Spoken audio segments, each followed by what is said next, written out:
Law 15. Crush your enemy totally. Judgment.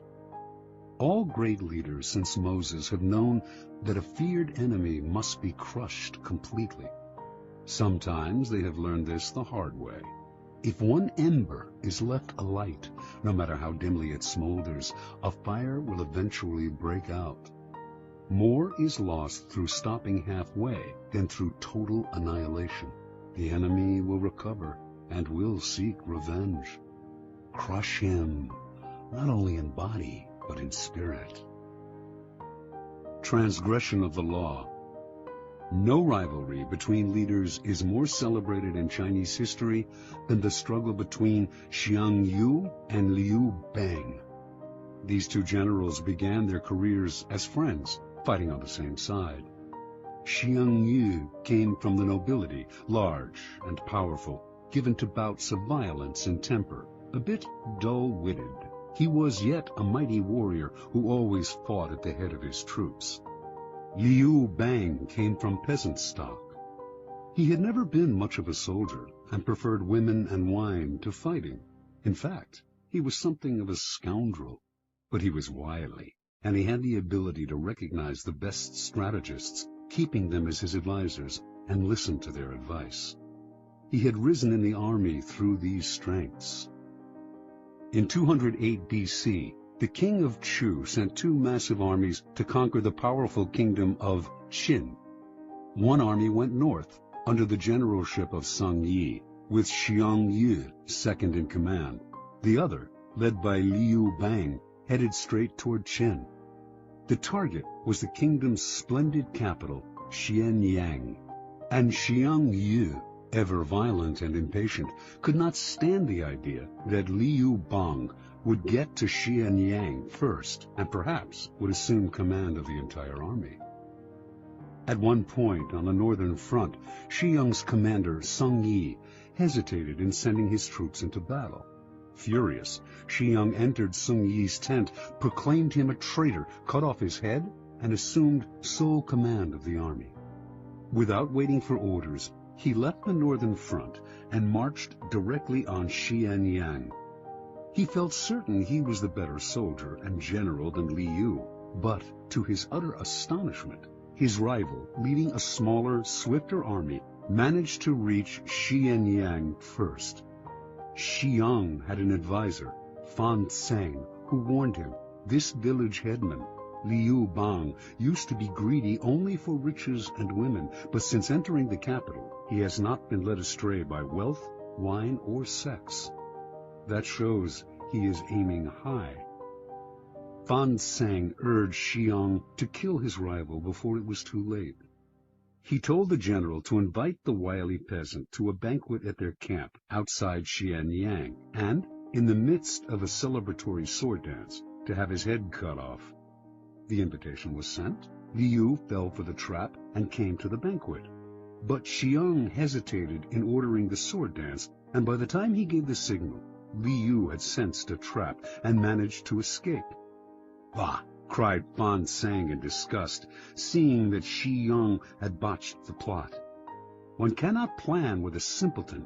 Liu Bang will steal your empire yet and make us all his prisoners." Realizing his mistake, Xiang hurriedly marched on Xianyang, this time determined to hack off his rival's head. Liu was never one to fight when the odds were against him, and he abandoned the city. Xiang captured Xianyang, murdered the young prince of Qin, and burned the city to the ground. Liu was now Xiang's bitter enemy, and he pursued him for many months, finally cornering him in a walled city. Lacking food, his army in disarray, Liu sued for peace. Again, Fan Tseng warned Xiang, "Crush him now. If you let him go again, you will be sorry later." But Xiang decided to be merciful. He wanted to bring Liu back to Chu alive, and to force his former friend to acknowledge him as master. But Fan proved right. Liu managed to use the negotiations for surrender as a distraction, and he escaped with a small army. Xiang, amazed that he had yet again let his rival slip away, once more set out after Liu, this time with such ferocity that he seemed to have lost his mind. A few weeks later, in the thick of the hunt, Shi Yang scattered his forces unwisely, and in a surprise attack, Liu was able to surround his main garrison. For the first time, the tables were turned. Now, it was Shi Yang who sued for peace. Liu's top advisor urged him to destroy Shi Yang, crush his army, show no mercy.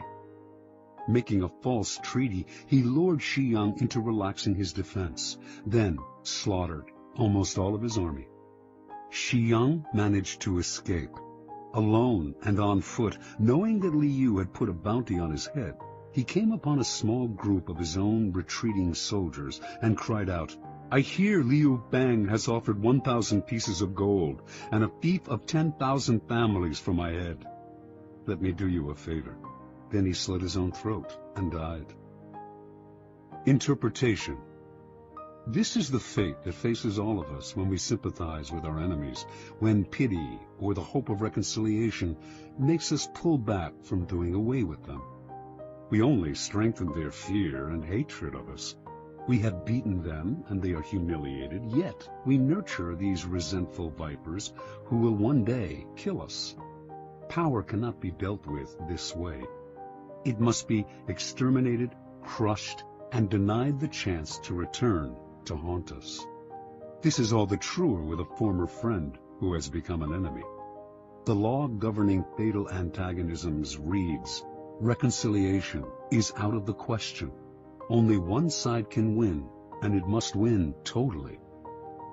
Liu Bang learned this lesson well. After defeating Xiang Yu, this son of a farmer went on to become supreme commander of the armies of Chu. Crushing his next rival, the king of Chu, his own former leader, he crowned himself emperor, defeated everyone in his path, and went down in history as one of the greatest rulers of China, the immortal Han Gao-tzu, founder of the Han Dynasty. Keys to power. It is no accident that the story illustrating this law comes from China. Chinese history abounds with examples of enemies who were left alive and returned to haunt the lenient. Crush the enemy is a key strategic tenet of Sun Tzu, the 4th century BC author of The Art of War. The idea is simple. Your enemies wish you ill. There is nothing they want more than to eliminate you. If, in your struggles with them, you stop halfway or even 3/4 of the way, out of mercy or hope of reconciliation, you only make them more determined, more embittered, and they will someday take revenge. They may act friendly for the time being, but this is only because you have defeated them. They have no choice but to bide their time. The solution? Have no mercy. Crush your enemies as totally as they would crush you. Ultimately, the only peace and security you can hope for from your enemies is their disappearance.